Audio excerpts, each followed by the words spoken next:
Ladies and gentlemen, welcome back to What Do You Say? My name's Andrew Termini. With me, as always, is my brother and your host, Frank Termini.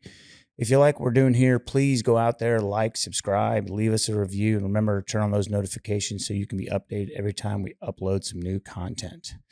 Nice.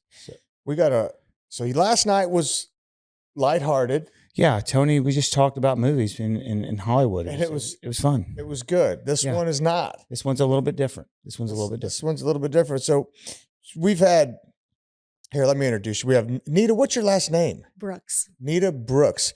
So interesting enough, you listened to one of our podcasts. Yes, the one with Kendra on it. Okay. Kendra and I work together. Okay. So that's right. So you listened to Kendra's and then said, hey, I have an interesting story as well.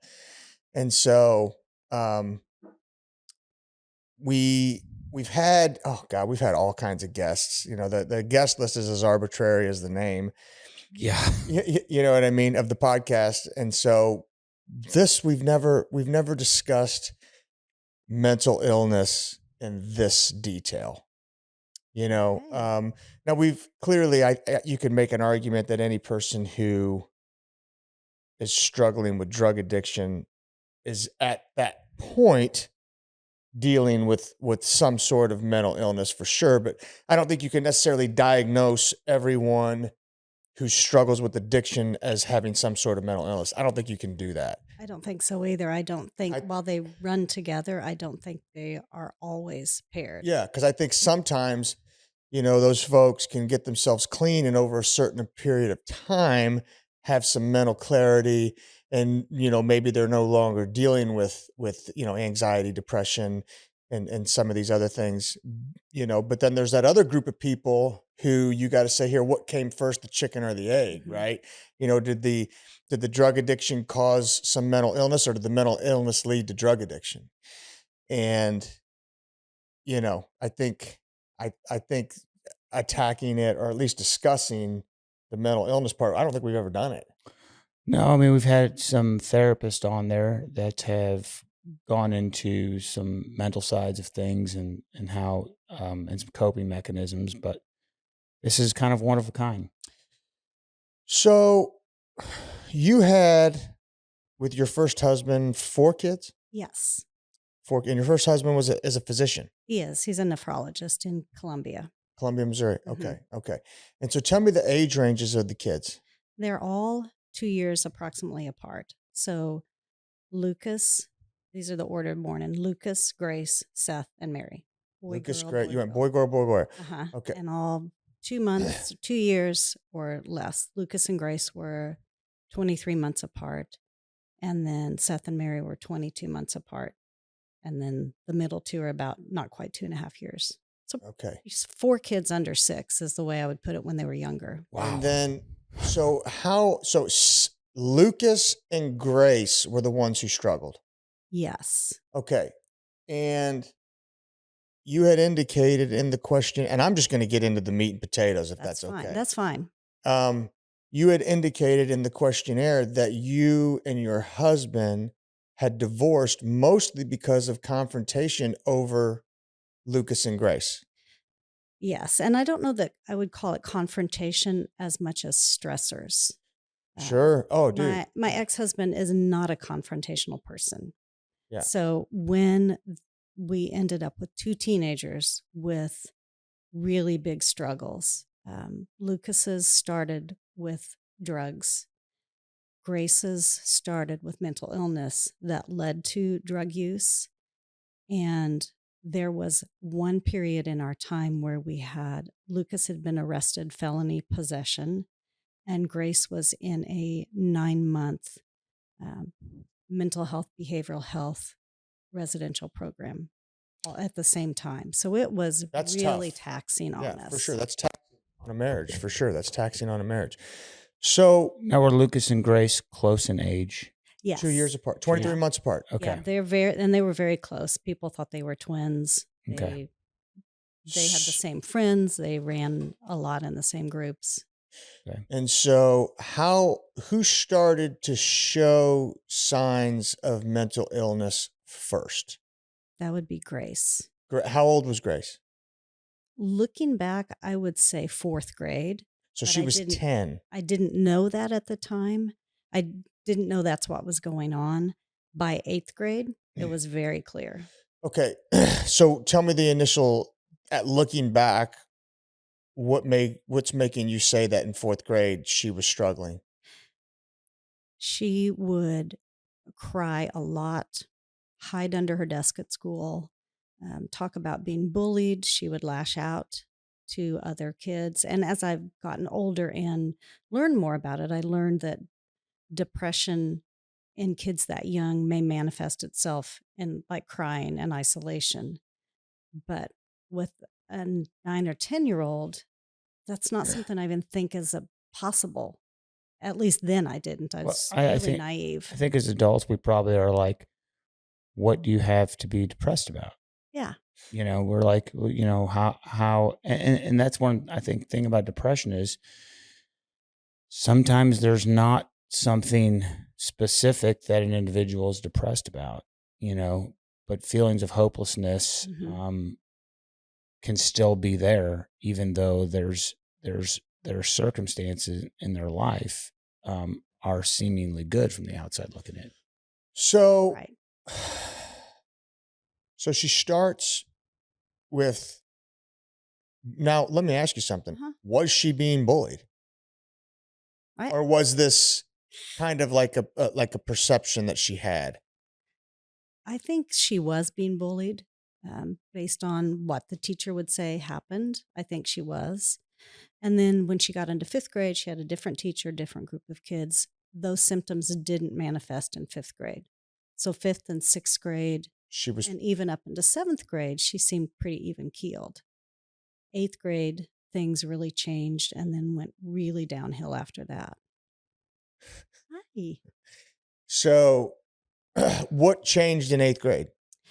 In 8th grade, she started cutting. What the hell is it with that? It is a release, a control when your emotions feel so out of control. She was a cutter the rest of her life. It started then, and our first impression was it was a suicide attempt. We learned later that it's not, generally, that's not what people who cut do. It is a control, something or a way to feel something different than what they're feeling inside, the confusion, depression, anger. At least I can feel pain. Yeah. I will say my kids then turned to tattoos instead of cutting as a way to get that same stimulus. I have no idea about tattoos. I wondered how long it would take you to say something. I have tons of them clearly, but I don't necessarily think, I wouldn't consider myself that because I hate the pain. I hate it. Matter of fact, I use numbing cream and everyone makes fun of me for it. Gosh darn it. So when she was cutting, how long did it take for you to realize that's what was going on? Did you start seeing, was it a slow progression or was it kind of like? It went from cutting to more verbalizing depression, and then it went to pills. So now here we're talking about Grace. Grace, yes. And so was these pills prescribed to her or her taking them on her own? Taking them on her own. What was she taking? Sometimes she'd take 50 Tylenol. Sometimes she'd take whatever anyone would hand her. 50 Tylenol. Yeah. When she was depressed, when she started having suicidal ideation, she would do that. All the Tylenol in the house. Throw up. We'd have to take her to the hospital. Get her stomach pumped. Mainly just throw up. They'd throw up and they'd tell us they'd have to watch her, but they didn't pump her stomach. But she would get pills from kids at school. Kids would take medicine out of their parents' cabinet. They'd trade their own ADHD medicine. She was always, her go-to was some sort of pill until she got older. And so what kind of intervention did you guys try and do? Well, like I said in the questionnaire, we were very naive, very naive. So still in 8th grade, she's taking pills and cutting and you're I thinking, didn't know. Oh, I didn't know about the cutting. I think the first time I really knew something was wrong was when the school called. She was in 8th or 9th. Well, 8th grade, she'd spent the night with a friend, and the mother had found them with pills. And we thought, well, we'll just keep her from hanging out with that friend. That's that friend's influence, not Grace. There's nothing with Grace. Sure. By ninth grade, it had continued, and she took pills at school right before PE, and we got a call. What were the pills?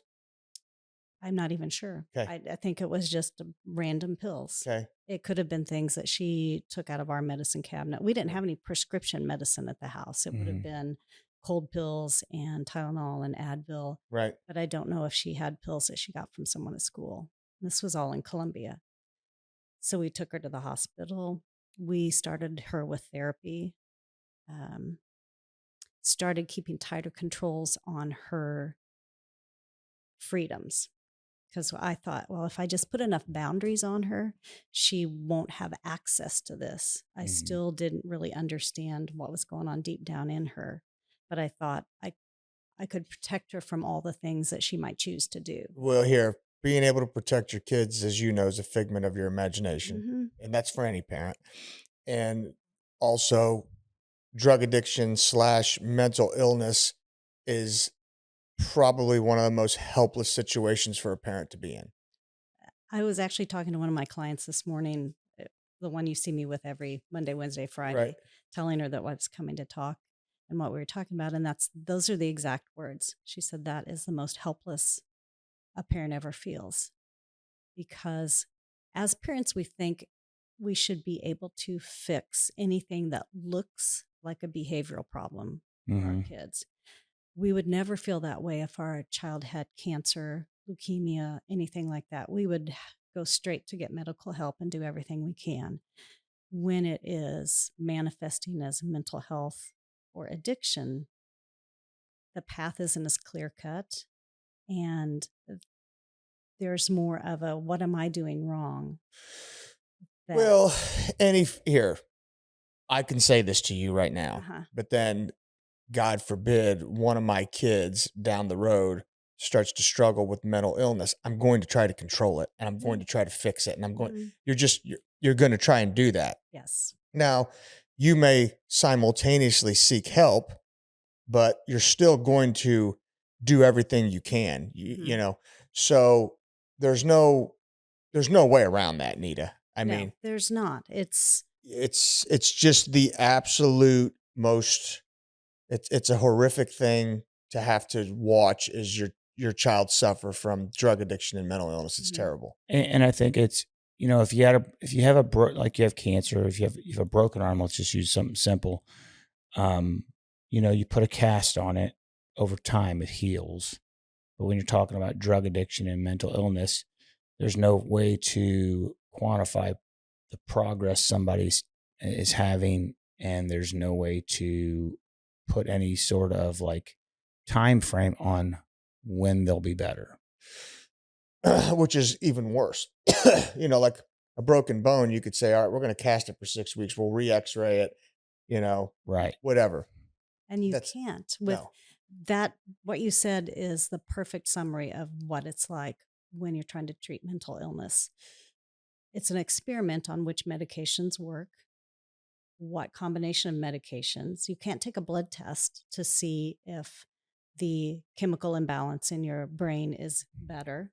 You just have to watch and see. And we went through some horrible cycles with her where her medications would interact. And the problem with the damn medication is they all have side effects that mimic depression and suicidal ideation. They do. That's the first warning on so many of them. And you're like, okay, well, why the shit do I want to take this? It's like you're taking medication for suicidal ideations, which could be one of the side effects 100%. Of the medication, And that's just, to me, God, that's brutal. And I think another,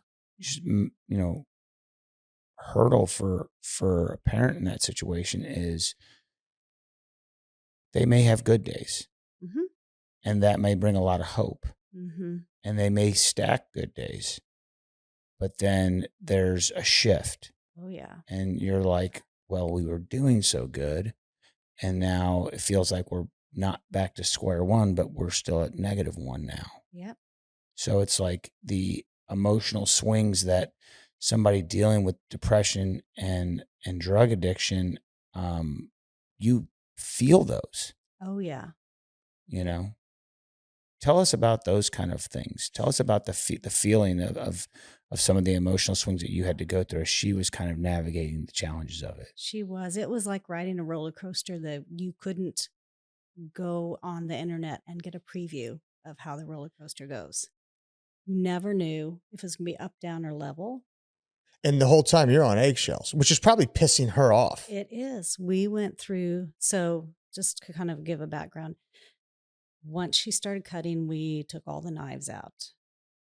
And then so what she would do would take the erasers out of pencils, smash, the little metal part that holds it, and use that to cut herself. Took that away, mechanical pencils only. Then she'd take the lead out and use the pen where the lead comes out to cut herself. She would take razors apart to use that. So it was still trying to control all the external things. And you can't think of any X factor that was there I wonder if there's a genetic component to it. Oh, let's go there. There is a huge genetic component. And so you and your family or your husband's family, there is a history of mental illness. Yes. Although in my case, I don't know my birth mother and her family. Okay. So that's unknown. On my father's side, there is a huge history of anxiety in the females and addiction in the males. Okay. And what about your husband's side? Nothing that I know of. So I got to bring all those genes in. Right. Well, I mean, but I didn't know. I did not know that my father and uncle were alcoholics. It wasn't until my brothers were adults that their alcoholism manifested. So your brother struggled with addiction? Yes. Okay. Yeah. So knowing all those things in hindsight, I understand how my kids, the two oldest, how they fell into this because they were pre-wired to be addicted. And genetic predisposition to addiction.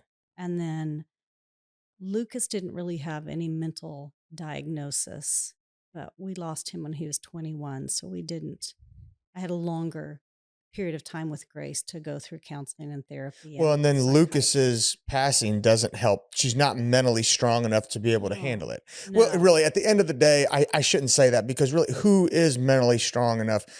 You're going to have to seek strength elsewhere in order to deal with that, as I'm sure you know. Yeah.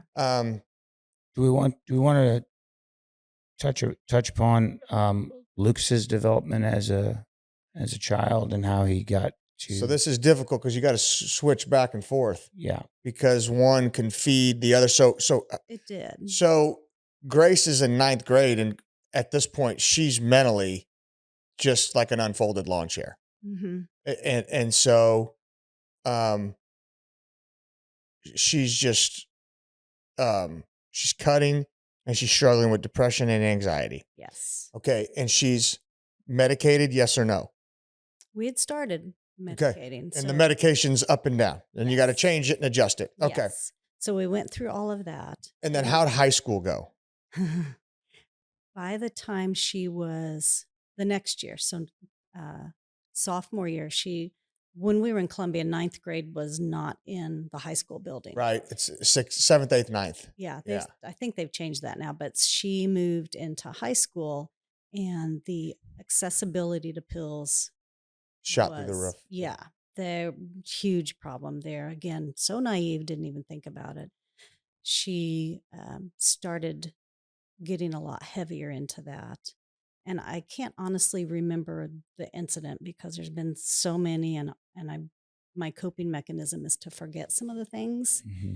But in September of her sophomore year, another overdose happened, and we ended up choosing to send her to a place off of north of Blue Springs. It's not in business anymore, but it was Shelterwood. It was a Christian-based residential treatment program for kids with behavioral, mental, and addiction problems. So we sent her there, and she stayed there all through her sophomore year. So she didn't even go to school. They had school there. Got it. So she had school on the premises. 8 months there. We couldn't see her, talk to her at all for the first month, and then gradually privileges came up and really thought she was getting better. She got medicated. She was seeing a psychiatrist in Independence they'd take her to.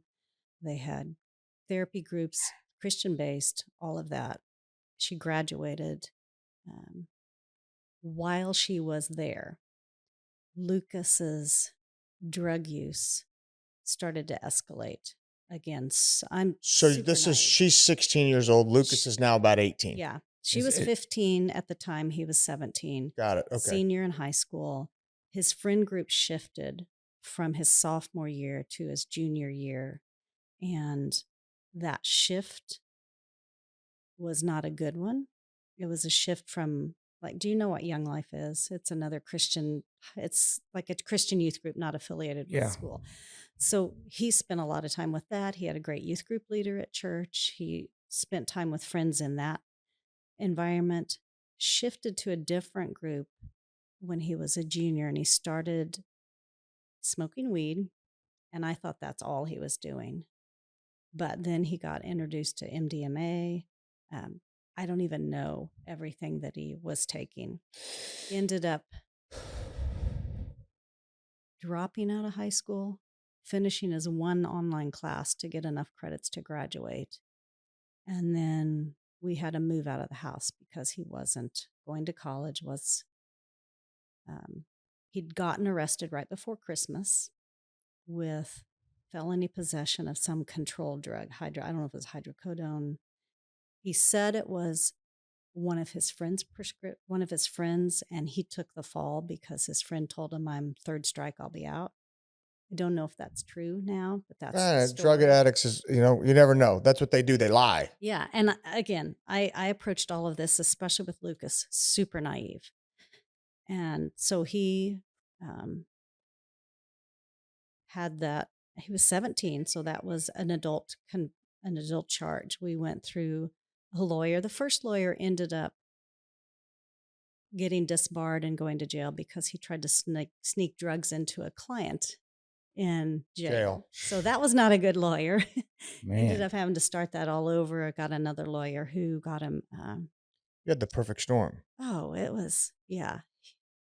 So Lucas ended up with probation. Did he get a felony charge? Yes, but if he didn't get arrested again, it would be expunged. Okay. After a certain period of time. Right. I don't think he lived long enough for that. He, at some point in there around age 19, started using heroin. I didn't know. I did not know until the 5 or 6 weeks before he passed. He admitted to Xanax. Mm-hmm. But I didn't know he had been hooked on heroin for at least 8 months. What year was it that Lucas passed? 2015. 2015. Okay. And so in the last 8 months of his life, he was using heroin. Yes. I didn't know it during those 8 months. I did not know it until early May of 2015 when he got arrested for shoplifting. Because he was shoplifting ink cartridges from Target to resell to a little sketchy ink cartridge company. Ended up going to jail, and that's when he admitted that he was doing this to get money to buy heroin. So my guess is because we're pretty close to coming out of the Oxycontin epidemic, they probably started. And this is speculation. I've dealt with addiction myself when I was, a younger man, and the Oxycontin epidemic was kind of tapering off towards then. They finally started throwing out some regulation Mm-hmm. that wouldn't allow people to get their hands on it so easy. And they modified the way that the pill could be broken down to where it couldn't be broken down and injected. And so People moved to heroin. you found a lot of people that were in that space, and friends that I had that are no longer here with us that had started with the Oxycontin problem that moved to heroin. And he had hydrocodone. He got caught with it, so it probably started there. Yeah, I mean they're still both opiates, so they're probably very Mm-hmm. they're closely related. One's just on the streets, and one you were getting pharmaceutically, and the streets were filled with them. The streets were filled with those high power. And it's cheaper. Heroin's cheaper and it's stronger. Heroin is cheaper and it's stronger. Yeah. Mm-hmm. And I think you're exactly right. I think that's the So jump that he went. And so we know 8 months into it, he's using. So did you seek treatment then for him? Yes. So he was arrested. He went through detox at the Boone County Jail. And the agreement that we made with the prosecution is that he would go to Valley Hope in Booneville. Well, there's one in Booneville. I didn't know Mhm. that. I knew there was in Atchison, Kansas. I didn't know there was one Yeah. in Booneville. So he went to Valley Hope, and this was in May of 2015. And How long was he in for? 21 days. Which is not even close to being enough. He was supposed to be in for 28 days. That's still not enough. Still, no. Yeah, that's what Nina was in for 21 days. Mm-hmm. That's a whole nother tangent I could go on. When you're overcoming opiate addiction, and You for need for any of our listeners out there who have people who are battling with opiate addiction or a family member that's battling with opiate addiction, it's got to be a minimum of 90 days. It's a 21 day is 3 weeks. You're not even through even the withdrawals for the first 10 days. Mm-hmm. And then the mental and psychological things hang on for months after. So, I mean, literally it's got to be, I'm saying a minimum of 90 and more like depending on the individual's, the amount that they used, it could be up to 6 months to where they need to, be watched over. So he goes in for 21 days, Mm-hmm. comes out, and then what? Well, he was supposed to stay for 28. They released him early because he had stopped participating in the program. He'd stopped going to the meetings and things like that. And the staff there said, we need this bed for someone who wants the help. Lucas must not want the help because he's not participating. Grace and I were in Playa del Carmen. She had just graduated from massage therapy school. So I had taken her there for 5 days as a graduation present. We thought we could relax because he was in. So in your mind, he's still in rehab. He's still in rehab. We got a call from his dad maybe a day or two after we got there that he had been released. So we started getting nervous. And one of the things that I truly believe, and one of the things we did not do, is that when people come out of the confined, protected rehab, they still need a lot of boundaries, and their people, places, and things need to change. So Michelle and I have the same argument because Nina was in for 21 days and 10 days later she would pass. Mm-hmm. And we were like, they just kind of threw her to the wolves. And this was during the COVID time. So we couldn't see her, talk to her, do any of that. Yeah. And all the rehabs in the Midwest were full. So she was in Boston. Oh, wow. Yeah. So she was and we couldn't see, talk, nothing. And so she came out on a Sunday, and it was that following Wednesday that we found her. Mm-hmm. And so our big thing was when we started Nina's Wings, the 501c3, we were like, we want to figure out a way or something that we can contribute to that gives these people a medium to, before they inject themselves back into the community. Yes. And so we ended up finding Rob Elsey, who has another 501c3 called GRACE, which is an acronym, and it stands for Giving Recovering Addicts a Chance at Evolving. And GRACE funds Oxford houses. And the Oxford houses function as that medium.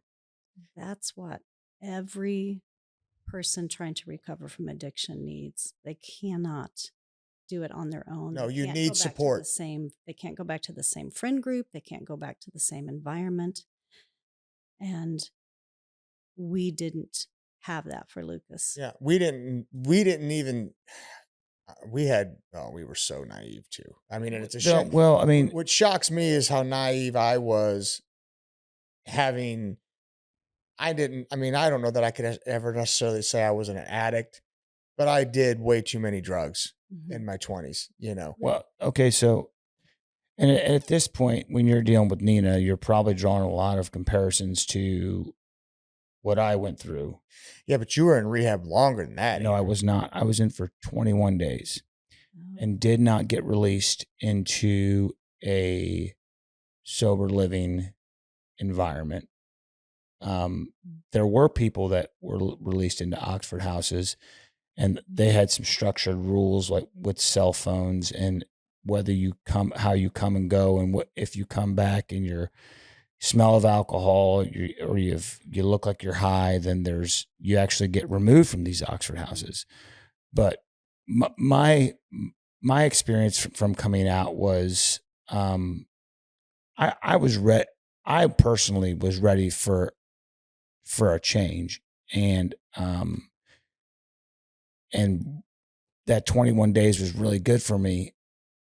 But when I came out, I didn't have a cell phone. I didn't have anything. I didn't have a car. If I needed to go do something, mom and dad would loan me a car, and their car to go do something. But the reality was I didn't have contacts with anyone who I used to run with. And that's, the problem with coming out of rehab is if you have your cell phone and you have contacts, and you're lonely, and you don't have anybody to relate to, you're going to go back to the same people that you hung out with, because those are still your friends, or what you think are your friends. Well, you and your friends are still doing the same stuff that they were doing before you went in. You can only hang out with, it's still the whole idea, if you hang out around a barbershop long enough, you're going to get a haircut. You hang out at a tattoo shop long enough, you're probably going to end up with a tattoo. You hang out with the same playmates. If you're sober and they're not, you're eventually going to have one night where there's a lull and you're like, one hit won't hurt. Right. And so the structure of the Oxford houses and in the interim between getting, yourself back on your feet, those are huge. So you're in Playa del Carmen. 2 days into the trip, you find out he's released. Yes. And so now you're like, oh shit. Yeah. So then go ahead. What happens next? He came out, went back to his same apartment. Still had all of the same things in his apartment that were there before he went into jail. I'd been gone. My ex-husband had not gone to clean anything out, and because we thought he'd have more time. So for the first 3 days after Lucas was released, Grace and I would FaceTime him in the evening, and he seemed good, clean, talked about how, he had his coin, he had gone to meetings, he was really focused on trying to carry on the clean life outside. The 4th day, we didn't hear from him. And then the day that we left, we had to get up really early in the morning, and I got a text from my ex-husband saying, I haven't been able to get in touch with Lucas. Then we got on the airplane, came back, had the phone on airplane mode. And when we landed, I turned my phone on and I had a text from my ex-husband that said, call me. And I didn't want to call him. And we were just standing up, how everybody stands up and gets ready to go. And I did not want to call him. I especially did not want to call him while I was still on the plane.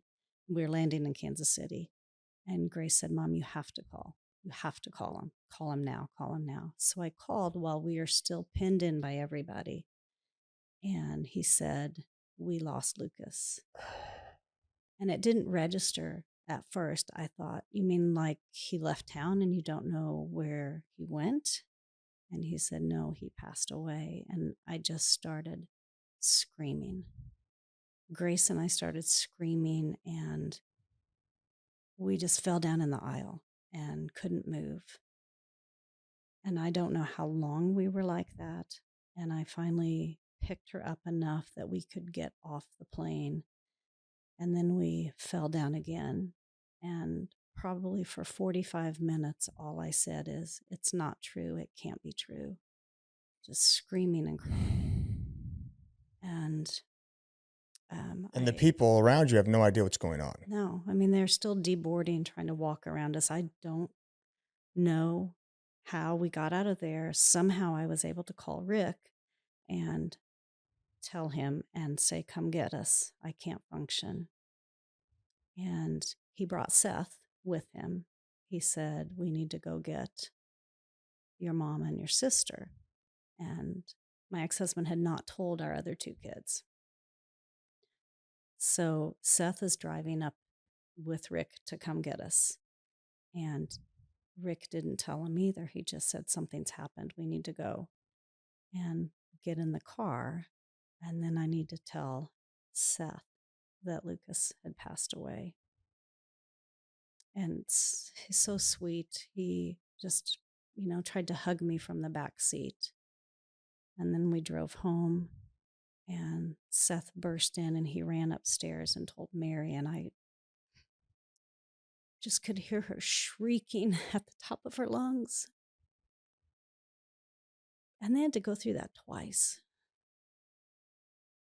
So it was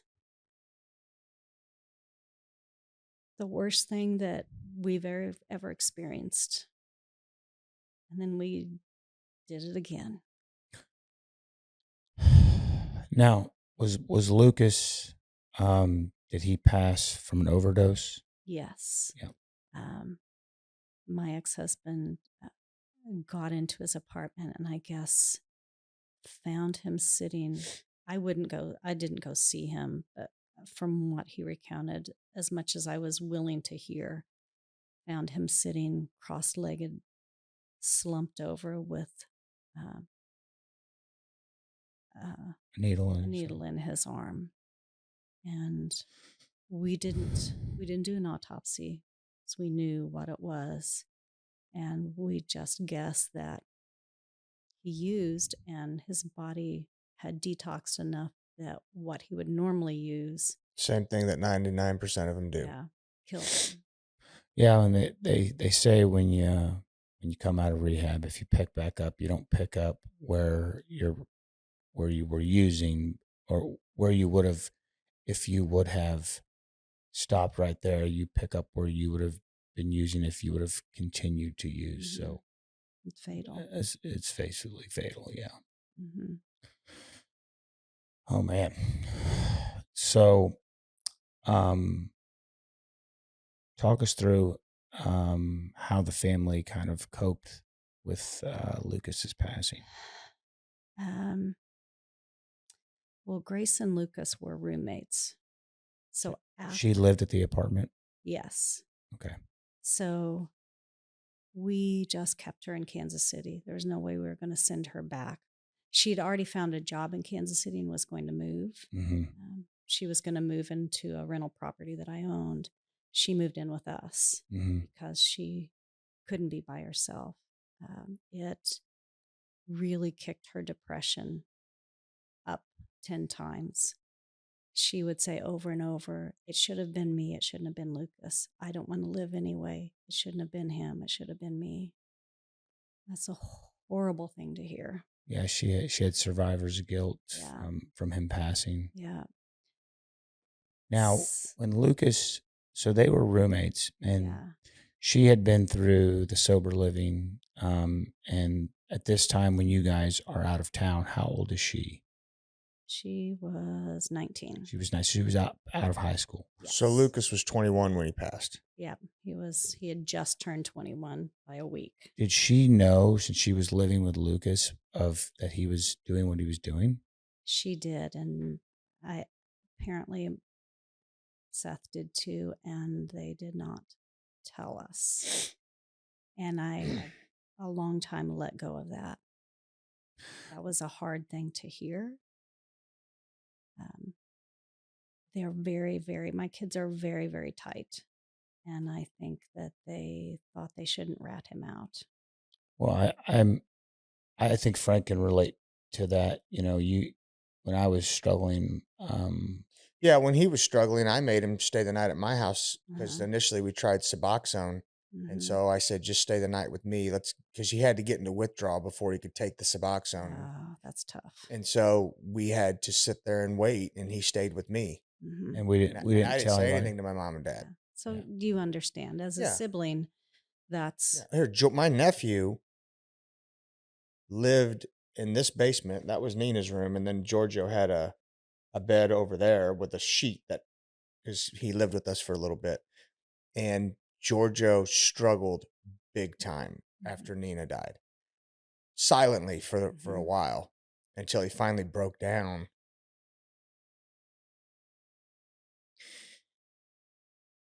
Because he was too scared to tell us that he knew. Yeah.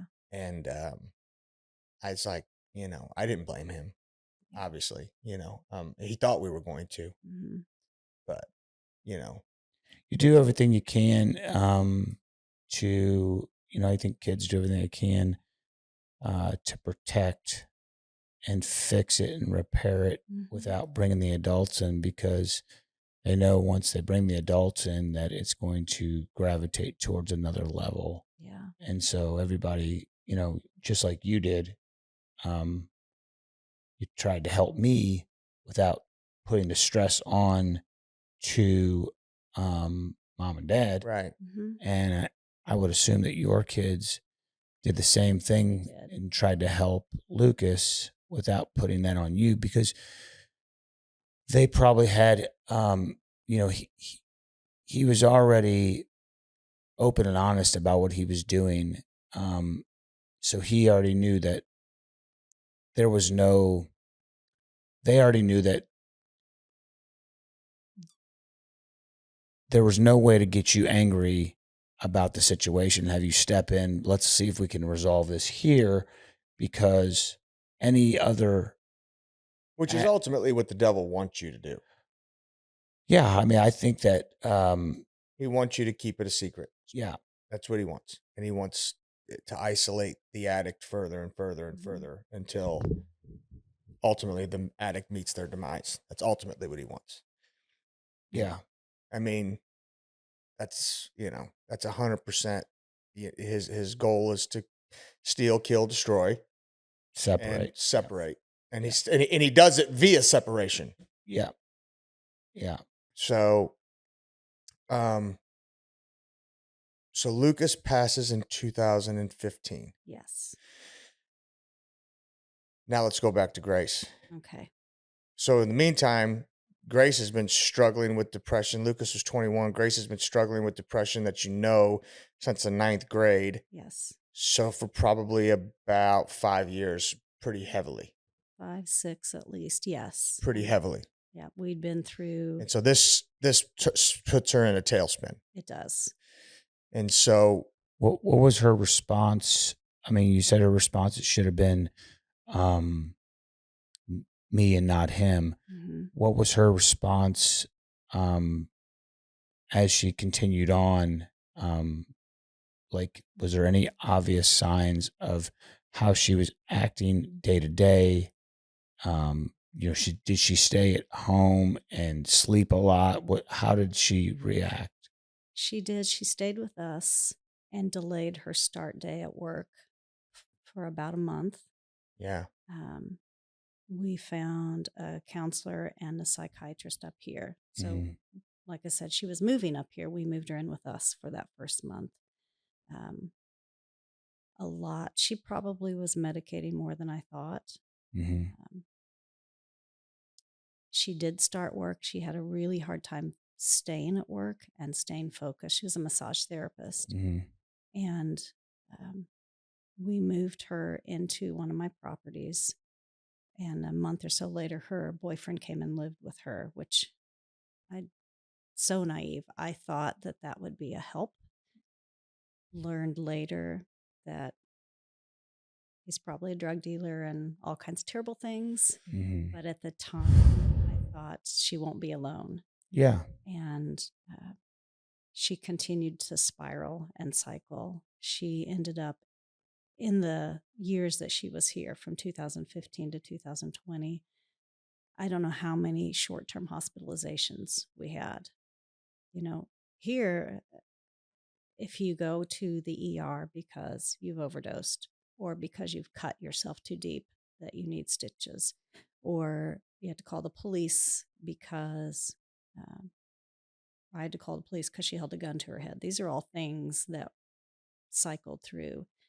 This is after Lucas. After Lucas up here. She ended up in St. Luke's North short-term mental place twice, Two River Psychiatric Hospital twice, the one at North Kansas City once or twice. Those stays were never more than 5 days. It's useless. It is. I stopped taking her because all that they do is maybe change the medication, and then you go home and they're like, okay, go see a counselor. Right. It wasn't until 2019 we changed psychiatrist again, and she was diagnosed bipolar. Made a lot of sense. The thing that I'll never forget from our first meeting, because I would go to all of her appointments with her, was the psychiatrist said, if you don't take care of yourself, you'll be dead in 2 years. Tell you. Yeah, to both of us. He said that if you don't take care of yourself, You and your husband? me and Grace, You and Grace. Okay. you'll be dead in 2 years. And the day that she died, she had an appointment with him and didn't go. I mean, it's just not that that is any correlation, but it was less than 2 years. So Lucas passes in 2015. Walk us through Grace's. Grace's, she would cycle emotionally. It would go from depression to no impulse control at all. So she, again, in hindsight, she would tell me what she was doing after she finished the manic cycle of staying up for 3 days and taking drugs. So she's really good at her job, but she went through a lot of employers because she wouldn't stay consistently at work. When she was depressed, it would be cutting and threatening to kill herself. Like I said, one time, Rick and I had to go over to where she was living. And this is your husband now, not your right, okay, yes, not her biological father. Right. And she had a gun. She was threatening to shoot herself. We took the gun. She ran out of the door and disappeared. We ended up having to call the police, I think, to help find her.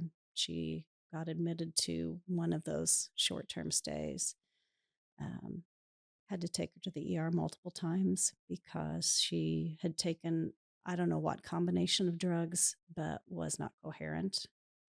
She would generally call me at a point when she knew she needed to go, but she would get so far into the cycle that it would be, you're going to get committed because if we go to the hospital, that's what they're going to do. You're not going to release you with me or to yourself.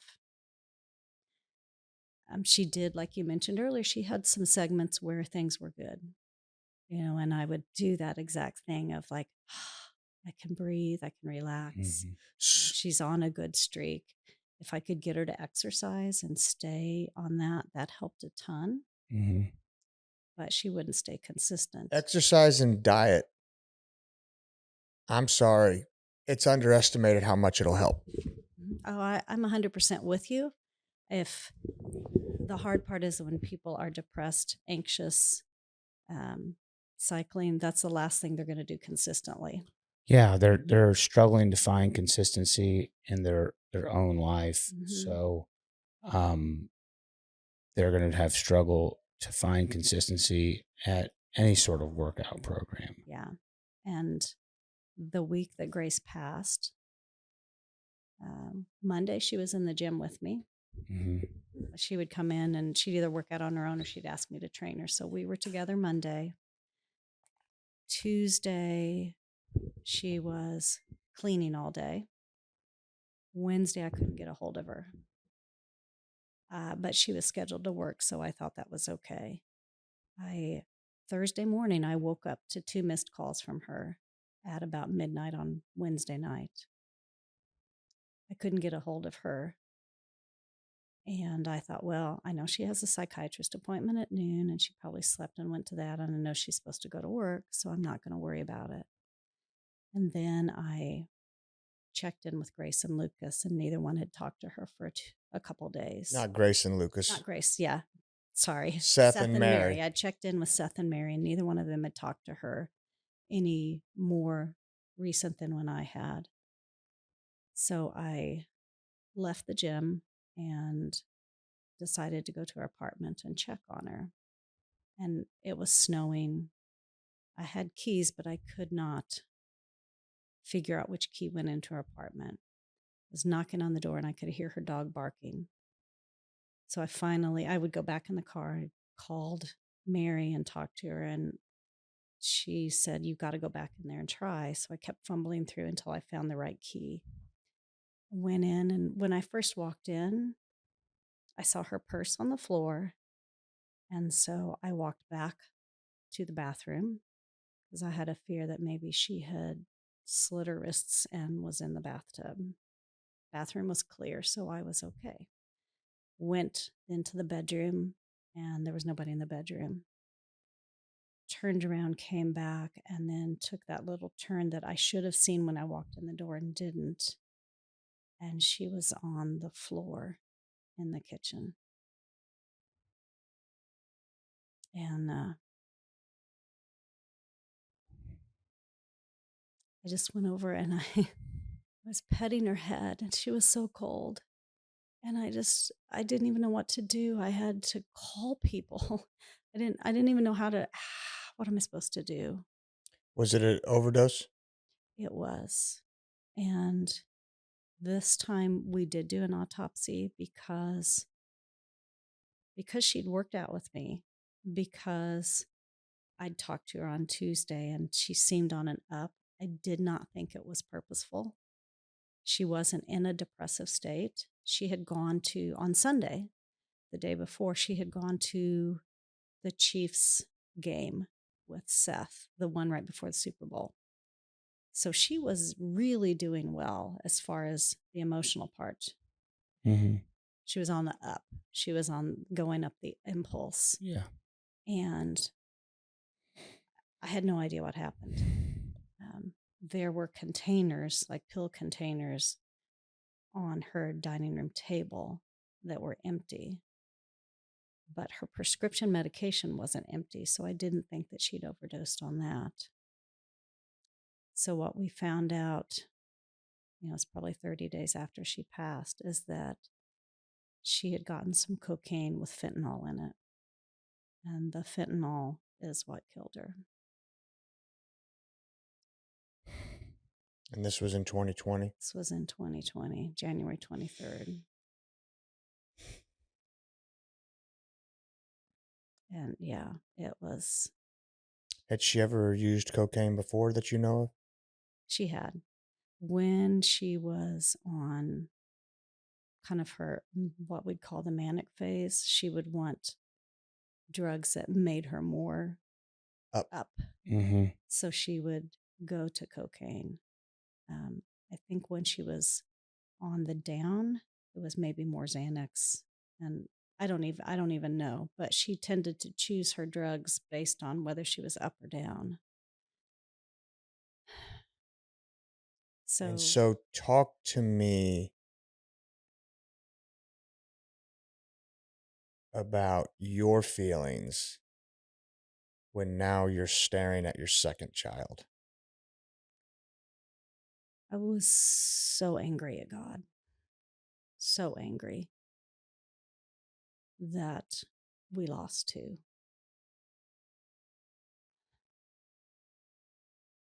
I hated that Seth and Mary had to go through this again. Mary and Grace were super close. Mary, Seth, and Grace all lived in the same apartment complex. So they were in separate buildings, but they spent a ton of time together. And so now you got to make the call to her dad. I had to call him as opposed to him calling me. And I am kneeling on the kitchen floor, petting her forehead and her hair, and trying to figure out how to call people to tell them what happened. Called Rick. He told me I had to call 911. I didn't know what to do. Told him he had to come to me, but I couldn't figure out how to tell him what building it is. I couldn't remember her address. Then I had to call Seth and Mary and tell them. And Mary was out of town. Her boyfriend was he was in Illinois at a junior college playing basketball. It was actually his birthday, but I had to call her back because I had already talked to both of them, telling them I couldn't find her. And then Seth came, and by the time Seth and Rick got there, the police were shut it off, and no one could come up to me. Yeah. So I don't really remember how I got down into Rick's car or Rick's truck, and he took me home. And when did you call her dad? Right when I was in the apartment, because I had texted him too about not being able to get in touch with her and seeing when he had talked to her last. So I had to make those calls. And then I went into her bedroom and just held her dog and rocked back and forth because I couldn't be next to her anymore. And I couldn't move my body any other way. Yeah. So, Seth and Mary, and Rick and yourself still live in Kansas City. Yes. And your ex-husband still lives in Columbia. Yeah. Kind of talk us through the process of things with Seth and Mary, yourself and Rick, now that after you laid Grace to rest, and how things have been going and your mission and things moving. Okay. Seth and Mary had to endure me working through a lot of my triggers. Rick had helped me through a lot of my triggers. Things that would send me into a panic. For instance, the body position that Grace was in when I found her. One day I came home from the gym, and Rick's office door is, you can see in his office right when you walk in through the garage. He happened to be laying on the floor in the same position. I just started screaming because all I could do was see her, and then I thought that he was dead. And then I had to be able to explain to him what happened. Seth and Mary, if they did not call me back or answer the phone, I would get so jittery that I would continue to call and text until I could get a hold of them, because I couldn't get a hold of Grace. We didn't know where Lucas was. I couldn't talk myself out of that mental cycle of something terrible has happened because they're not responding. And have you been able to do it since? Because it's been 4 years, almost 5. Yes, because this is what my children have done. If Mary texts me and I'm busy, she will text immediately after and say, "Nothing's wrong. I just wanted to talk." So she doesn't ever leave me hanging. Mm-hmm. Seth had to kind of, in a loving, strong manner, say, "Mom, I'm not going to hurt myself, but you can't put your anxiety on me. I don't answer the phone. I don't text back. That's me. I'm not going to hurt myself. I still will find myself having to talk to myself to Mm-hmm. not have those responses. But we are all still we're really close. I don't think any of us have begun to really process the loss that we've been through. There's too much to let it out, I think. Mm-hmm. So we let it out for a little bit, and then we let it rest, and then we let it out. And then we also try to now talk about more fun things, memories, Sure. and laugh about it. And if Mary gets upset about something or it feels like someone slighted her, she goes, "I'm going to channel my inner Grace, and that's how I'm going to respond," meaning she's going to beef up to him and not let anybody run over her. Seth is pretty protective of Mary and her emotions, and they still spend a ton of time together. So I think all of us, we don't take any opportunity to be together for granted. Has this how's your spiritual connection? I'm not angry anymore. Yeah.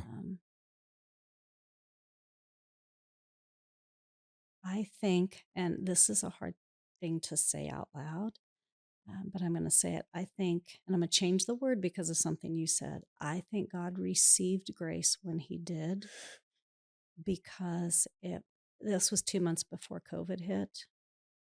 She would have killed herself during COVID because she would have been isolated. She would have been out of work.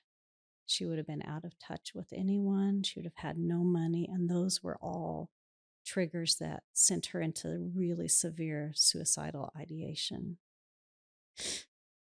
So in that respect, I feel like God received her. He didn't take her, he received her, because her life here on earth would have been a lot worse. I had a dream in August after Grace passed, and in the dream she came to me and she said, "Mom, stop. You don't have to worry about me anymore. I'm free, I'm whole, I'm healed, and I'm happy. It's okay." And I needed that, because I don't think she would have ever been free, whole, healed, or happy here on earth. And I do believe Lucas and Grace are both in heaven. We raised them as Christians in a church, and then as teenagers, they totally drifted away. And then Grace, in her massage therapy business, got a client named Jan, who was a strong Christian. And Grace loved Jan and Bill so much. They were like her second parents. And Grace really opened her heart to the idea of a loving God again. And I believe that Jan came into her life because all of this was going to happen, and that I will see her again.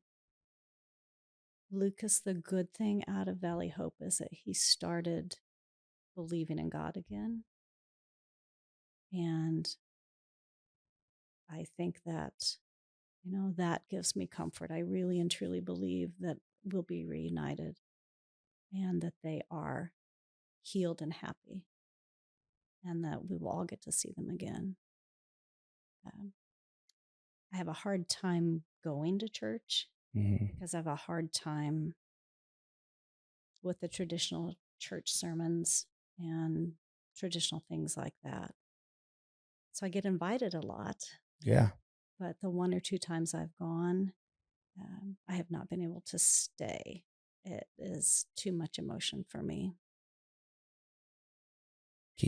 keep trying, keep taking people up on Yeah. those invitations, you know, in small dosage. Yeah. I think that, you know, God doesn't do healing overnight for any of us. And I feel like if the invitations are still being out there, whoever's listening to this, You know how many inbox messages I'm going to get? make sure you invite Nita to church with you. Just keep accepting the invitation and know that it's okay to have to step out, walk out, and process your emotions, you know, but It's the songs that get me. yeah. Well, Levi Lesko is he's a pastor. He lost a daughter. He wrote a book called Through the Eyes of a Lion. I would read it if I were you. Okay. He's a pastor at a church, and through the eyes of his daughter's name was Lenia, which means lion. And 5 days before Christmas, she had an asthma attack and she passed. And he gave one eye to two different blind people. So now two blind people can now see out of one eye. And he wrote a book called Through the Eyes of a Lion. And he talks about a concept in the book called Running to the Roar. And basically, the female lion does all the killing. The male lion lets out this loud roar. All the animals hear it and they run away from the roar into the female lion. And the concept running to the roar for him was run to all those things that you're running away from, because like you're saying, you're letting it out a little bit at a time, little bit at a time, little bit at a time. And from what I can tell, what he's saying is run to that stuff and let it out. And so that you can ultimately heal from your trauma. So you're saying, hey, I don't like to go to church because it doesn't necessarily put me in a good place. And so maybe you need to run to it. Probably. I know me personally, there's no way I could get through it without that community. There's just no way. So, and I'm someone who could empathize with you. I lost my first son to a brain tumor and then Nina to fentanyl. So I remember thinking I was real pissed off after both. But after Nina, I was like, man, are you serious? 2 times the day after, but you have to be disciplined. And you have to be disciplined in your relationship with God. And I could tell you whatever's behind the discipline is going to be fruitful for you. I could tell you that and luckily for me, it happened immediately the day after, because my routine was to get up and I would, spend 15, 20 minutes with God, whether it was worship music, whether it was a devotional, sometimes it was both of them. And I remember that morning, Michelle was upstairs asleep. The kids were asleep. Everyone's wrecked the next day. Obviously, I'm wrecked. And I'm like, you know what? Fuck that. I got no desire to do any worship. Any worship. I have no desire to pray. I don't want to talk to you. I don't want to do anything. And something told me, just do it. Just, I know you don't want to do it, but just do it. And the premise of the song that came on was basically, hey, if you're going to praise me when you're on the mountain, you need to praise me when you're in the valley too. And everything in between.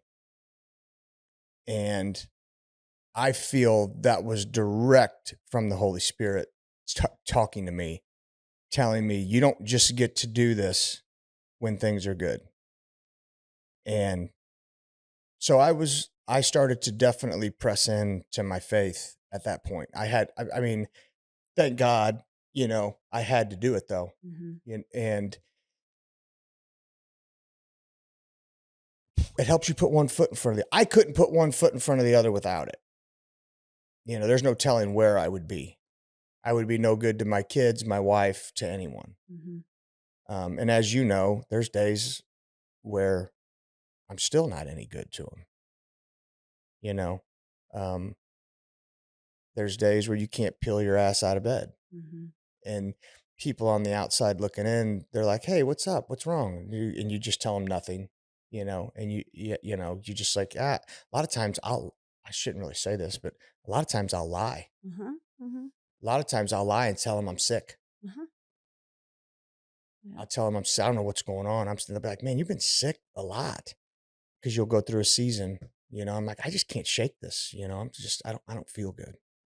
Something ain't right. I don't feel good. Because we don't want to get into it. And at the end of the day, your boss doesn't care. He or she's got a business to run. Produce or don't.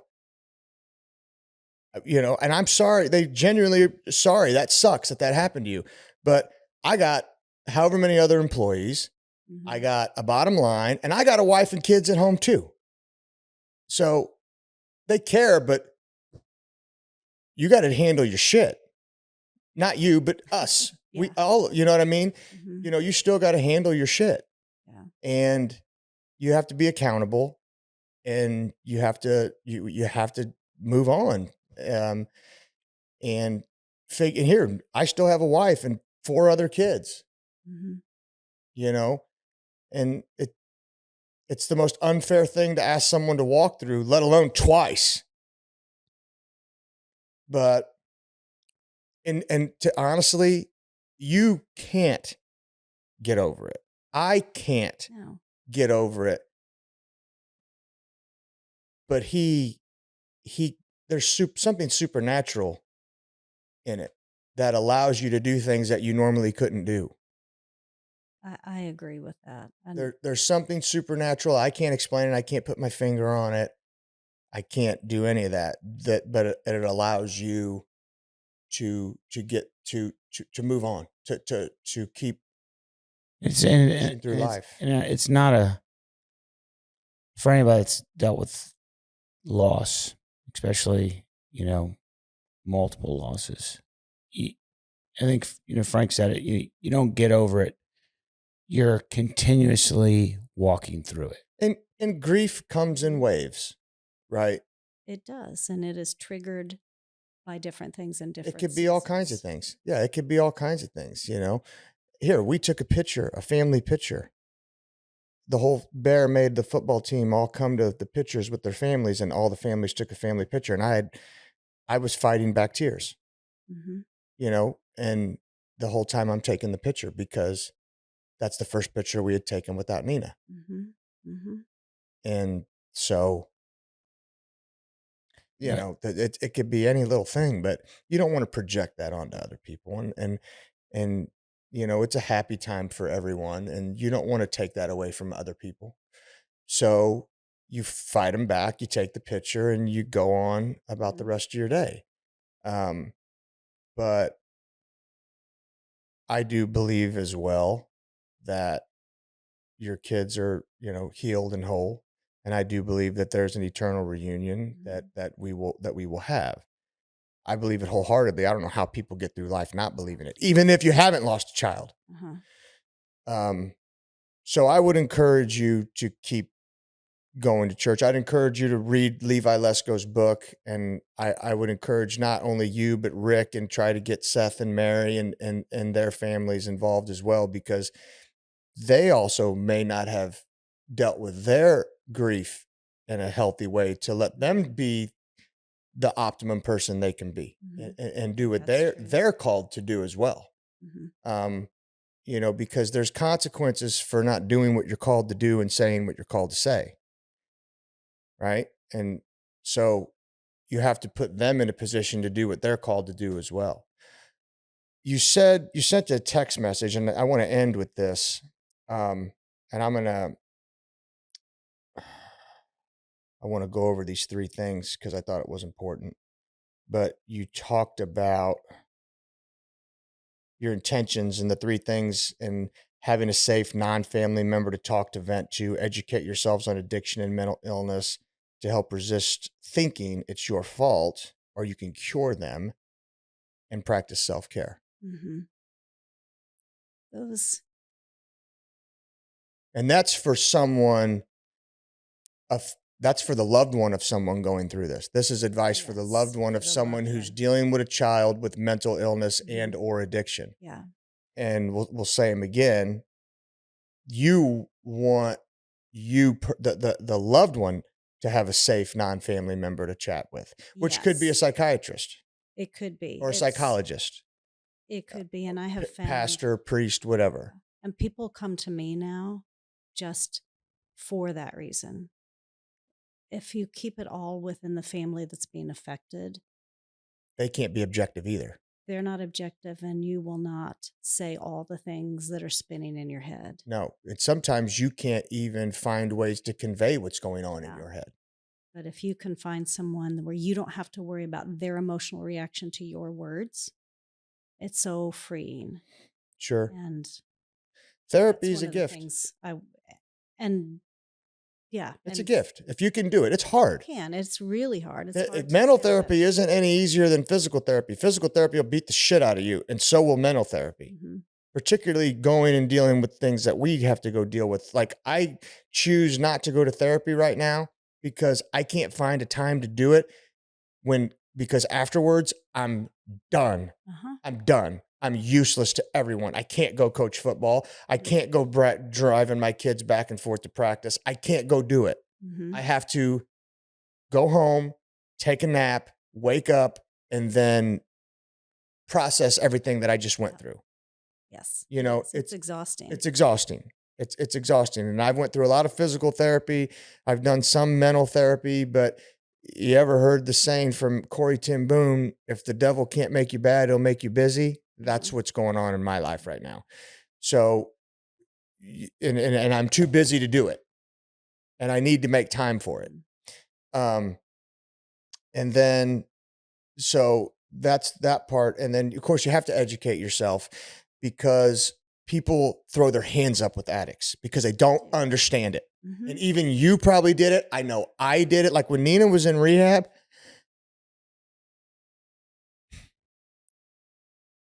I didn't even want to hear her voice. I was so mad. Mm-hmm. I was so pissed off. I didn't even want to talk to her. And I didn't think that anything I said was going to help her because I was just too mad to have any grace in my tone or any of that. So I never talked to her when she was in rehab. I never even talked to her. I was too pissed off. And that's lack of education on my part at the time. So that's another thing that you have to somehow, like, you're not going to throw your hands up with a cancer patient. Right.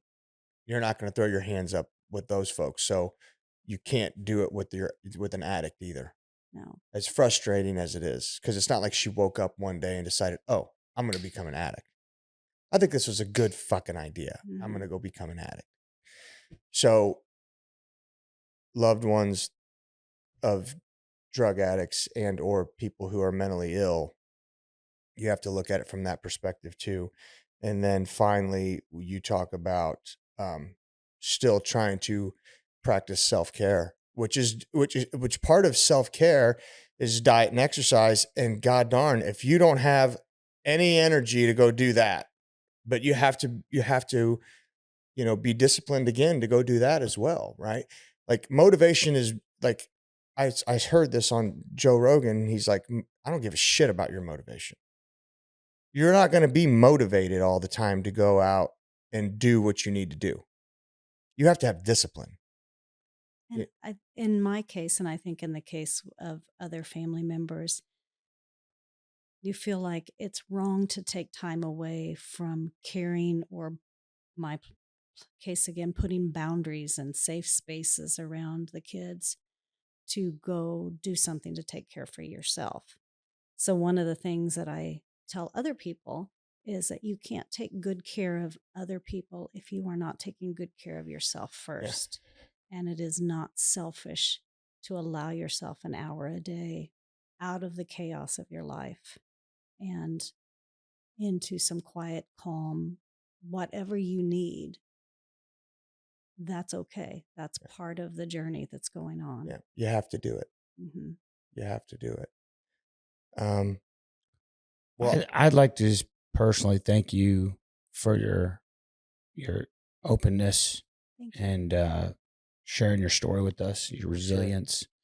Sure. And you're already a personal trainer, and I know that God's going to use you, whether it comes through this platform for people to reach out to you for your own personal healing, or for people to reach out to you who are struggling to seek guidance. I just feel that there's going to be some things that are going to shift and move. And I think when you come on a place that has a microphone and cameras and you open up to people and show yourself, that gets rewarded. And I just want to continue to encourage you to keep your eye out for it, because I do believe that those things are, once you start opening up, people start coming to you. Yeah, they do. And I have found that even in the gym, my life revolves around the gym or being at home. That's all. But even before I came here today, I had 2 conversations with clients or other people about addiction, because I try to be open. Yeah. And I know how hard it was for me to share the pain that we were going through and how much I worried about being judged as a mom or my kids being judged as less than. And being able to say all the fears and doubts that are in your head without the fear of being judged by saying them, I think is really important. Yeah. I'm going to end with this couple things. Number one, I remember having this conversation with God. Like, I hate that my kids have to go through this.